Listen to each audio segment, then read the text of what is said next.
এক কাপ চা চলবে আর চায়ের সাথে টা, তাহলে আজ চায়ের সাথে না হয় চায়ের ইতিহাসটাই জানি।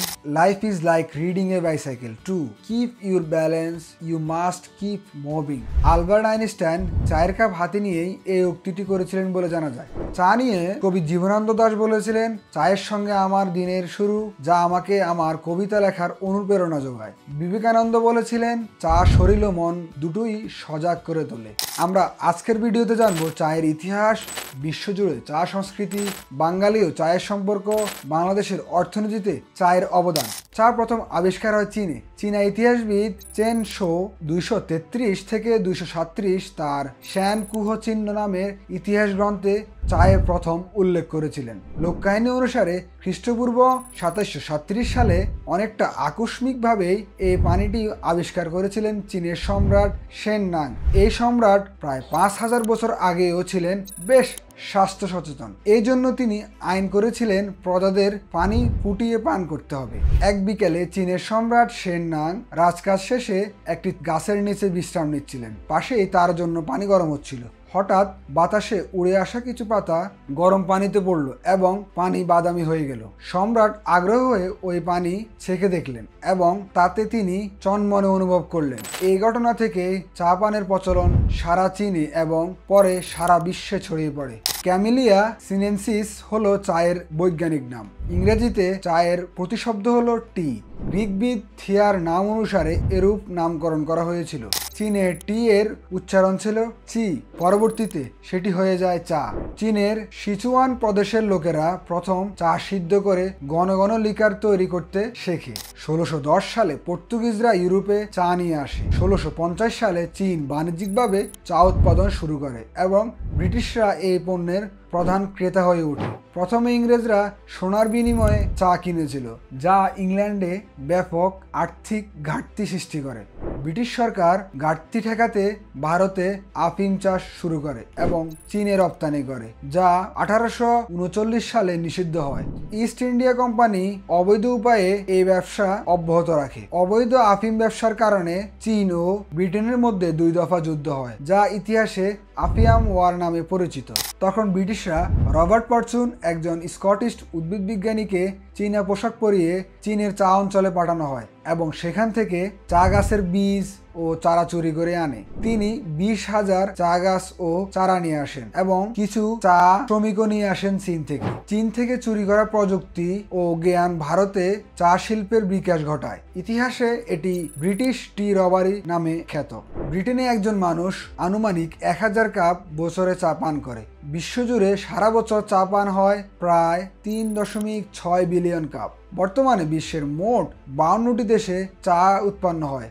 সবচেয়ে পুরনো চা গাছটি রয়েছে চীনে, যার বয়স 3200 বছর। পৃথিবীতে 2 ধরনের চা গাছ পাওয়া যায়, চীন জাতীয় ও আসাম জাতীয়। চীন জাতীয় পাতাগুলো ছোট হয় এবং হালকা স্বাদের হয়, আর আসাম জাতীয় পাতাগুলো বড় আকারে হয় এবং গাঢ় রঙের সমৃদ্ধ স্বাদের হয়। চায়ের উদ্ভাবন ও ব্যবহার বিভিন্ন সংস্কৃতিতে বিভিন্ন রূপ নিয়েছে এবং চা পানের নানা অনুষ্ঠানগুলো সেই সংস্কৃতিগুলো বিশেষত্ব প্রকাশ করে। যেমন চীনে গোংপু চা অনুষ্ঠান, জাপানে চাদো, ব্রিটেনে আফটারনুন টি, দক্ষিণ ভারতে চা কাচি। এই চা পানের অনুষ্ঠান বিশ্বে নানান প্রান্ত চায়ের গভীর ঐতিহ্য ও সাংস্কৃতিক গুরুত্বকে তুলে ধরে। রবার্ট ব্রস নামের একজন ইংরেজ সিভিলিয়ান 1834 সালে আসামে প্রথম চা গাছের সন্ধান পান।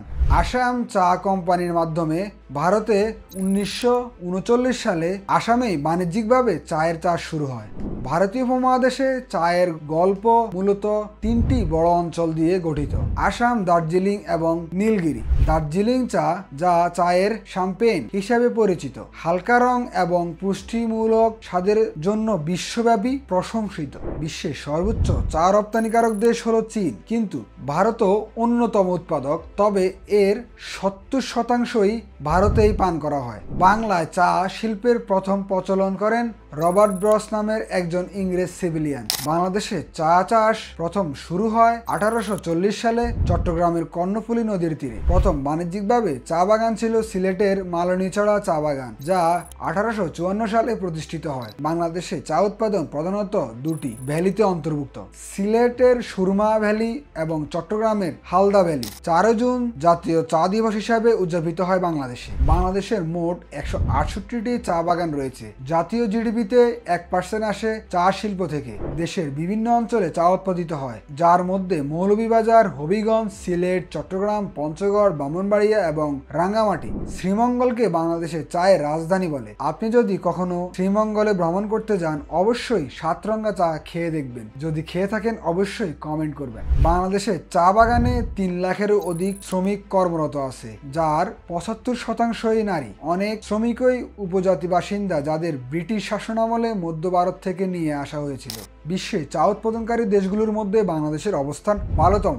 বাংলাদেশে 2023 সালে মোট 102.92 মিলিয়ন কেজি চা উৎপাদন হয়েছিল, যা দেশের ইতিহাসে চা উৎপাদনের সর্বোচ্চ পরিমাণ। 2024 সালে চা উৎপাদনের লক্ষ্য ছিল 108 মিলিয়ন কেজি। 2024 সালে প্রথম 10 মাসে 22 লাখ কেজি চা রপ্তানি হয়। ভারতীয় উপমহাদেশের প্রায় প্রতিটি বাড়িতে অতিথিকে প্রথম আপ্যায়নে চায়ের প্রচলন রয়েছে।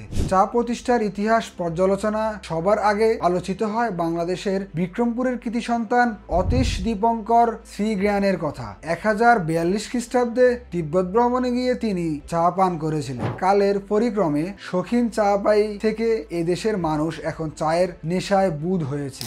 দেশের আনাচে কানাচে এখন দুধ চা, লাল চা, লেবু চা, মরিচ চা, রং চা, ডিরেক্ট লিকার চা, মাল্টা চা, তেঁতুল চা, শাহি চা, মশলা চা, মালাই চা সহ হরেক রকমের চা পাওয়া যায়। যুগ যুগ ধরে চা বিশ্বের সংস্কৃতির মাঝে এক অদৃশ্য সেতু হয়ে উঠেছে। চা একটি পানীয় যা বিশ্বের একত্রিত করে। চায়ের এই যাত্রা যেন চিরন্তর থাকে, প্রতিটি চুমুকেই নতুন করে স্বপ্ন বুনে।